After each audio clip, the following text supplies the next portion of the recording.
Welcome back to our YouTube channel. ఈరోజు నేను pool Makkana curry ఎలా చేయాలో ఈ వీడియోలో చూపిస్తా. పూల్ మక్కనాని ముందు ఆయిల్ లేకుండా ఫ్రై చేసుకొని పక్కన పెట్టుకోండి. అదే ప్యాన్లో ఆయిల్ వేసి ఉల్లిపాయలను చిన్న చిన్న ముక్కలుగా కట్ చేసి బ్రౌన్ కలర్ వచ్చేంత వరకు వేయించుకోవాలి. బ్రౌన్ కలర్ అయ్యేంత వరకు మనం ఒక పేస్ట్ తయారు చేసుకుందాం.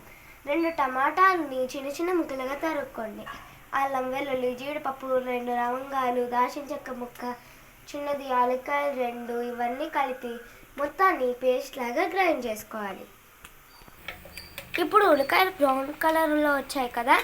ఇప్పుడు ఇందాక మనం ఒక పేస్ట్ తయారు చేసుకున్నాం కదా, ఆ పేస్ట్ని ఇందులో వేసుకొని ఆయిల్ పైకి వచ్చేంత వరకు ఫ్రై చేసుకోండి.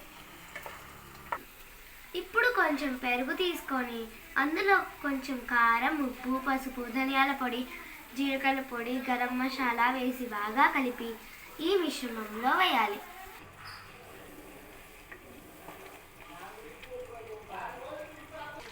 ఇప్పుడు ఇది బాగా ఉడికింది కదా, ముందుగా ఫ్రై చేసుకున్న పూల్ మక్కనాని అందులో వేసి కొంచెం వాటర్ పోసి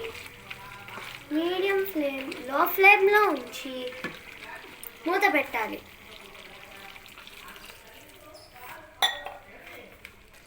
ఇప్పుడు ఉప్పు సరిపోయిందో లేదో చూసి అడ్జస్ట్ చేసుకోండి. నాకైతే అన్నీ కరెక్ట్గా సరిపోయాయి. చివరిగా కొత్తిమీర వేసుకొని గార్నిష్ చేసుకోండి. అంతే, పూల్ మక్కన కర్రీ రెడీ. ఇప్పుడు టేస్టింగ్ టైం. ఇందులో కొంచెం నిమ్మకాయ పిండి కూర నంచుకొని ఉల్లిపాయ నంచుకుంటే చాలా బాగుంటుంది. Sunday special pool Makkana curry super ఉంది గాయస్. ఈ వీడియో కనుక మీకు